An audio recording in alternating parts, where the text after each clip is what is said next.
dengerin ya, serius. Kalau lu seneng banget emas naik sekarang, jujur aja, itu biasanya reaksi orang yang belum ngerti apa yang lagi kejadian.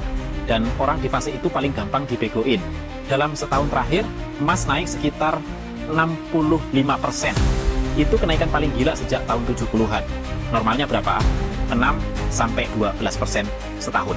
Jadi ini bukan wah cuan. Ini loh kok aneh. Terus ada yang bilang, lah tapi saham juga naik kan?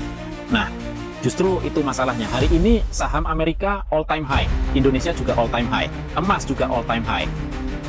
Kalau menurut lo ini normal, berarti lo belum sadar aturan mainnya lagi diganti. Banyak yang nyalahin inflasi. Padahal faktanya nggak segampang itu kan. Waktu Amerika nyetak sekitar 4 triliun dolar dan inflasi tembus 9%, emas malah sideways. Artinya apa? Ini bukan cuma soal harga barang naik. Nah, ini soal kepercayaan ke sistem yang mulai goyah. Sekarang lihat siapa yang paling rajin beli emas. Bukan trader TikTok, bukan konten finansial receh, tapi Bank Sentral Dunia. 3 tahun berturut-turut, lebih dari 1.000 ton per tahun. Dan mereka beli tanpa mikir harga. Karena ini bukan buat cuan, ini buat bertahan. Sementara itu, banyak orang ngerasa aman karena pegang cash. Padahal cash itu ruginya pelan-pelan.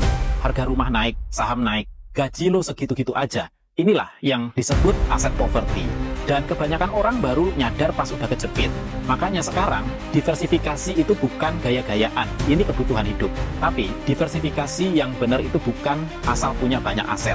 Setiap aset harus jelas fungsinya. Saham buat growth, obligasi korporasi buat income, properti buat aset nyata, emas sama perak buat asuransi sistem. Emas emang nggak ngasih dividen, dan itu bukan bug, itu fitur.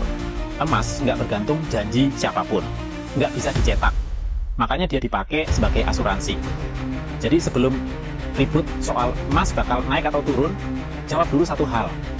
Kalau satu sistem keuangan bermasalah, aset lo masih kerja atau ikut tumbang.